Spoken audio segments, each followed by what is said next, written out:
Dr. Michael Warner, ICU physician at Michael Garron Hospital. Dr. Warner, thanks a lot for coming on to CTV News Channel. You're keeping a close eye. What you heard from Sylvia Jones there and her reference to innovation, what is your take? Well, I think she was clear in that patients won't be paying out of pocket for medical services. And I think it's important that she state that. But when we talk about privatization of the public healthcare system, in my view, it has and continues to occur. And my focus is really on the nursing staffing crisis. We have private companies today that are charging hospitals very high fees to provide them with registered nurses at the bedside. In fact, those fees, which averaged about $65 pre-pandemic, are now up to $110 plus HST post-pandemic, because these companies, which are driven by profit, have taken advantage of the needs that hospitals have in light of COVID and staffing shortages.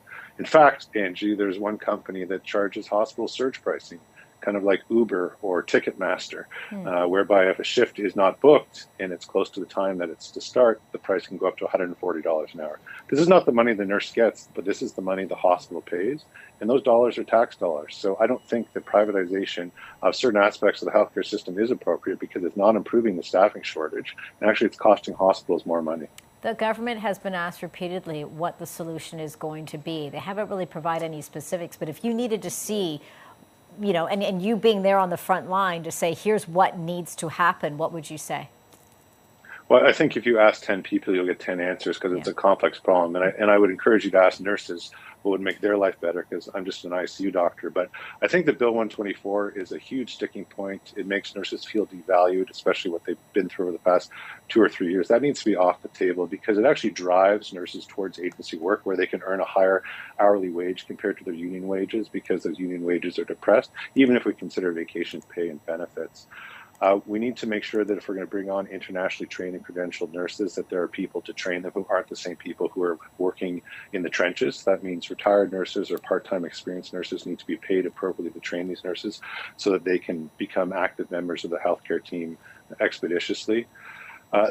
Those are the main things that we need to do. But first and foremost, the minister has to acknowledge that there actually is a problem, because she hasn't really done that. In fact, she's deflected and gaslit frontline workers, which makes people on the ground feel like she's not taking the situation seriously. And then, you know, long-term nursing has to be a more appealing profession. It may not just be money. There may be things related to their contract that can be optimized so that nurses aren't driven towards agency work, and so they can enjoy being a full-time employee of the hospital with whatever benefits they feel they need to make that job sustainable. Dr. Warner, I've got about 20 seconds left here, but I know you're keeping a pulse on this, not just what's happening at a hospital, but overall. What are you watching for now?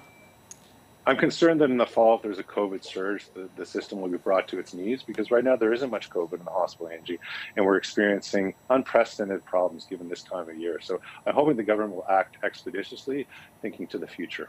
Dr. Michael Warner, ICU physician at Michael Garron Hospital. Thank you again for this, doctor.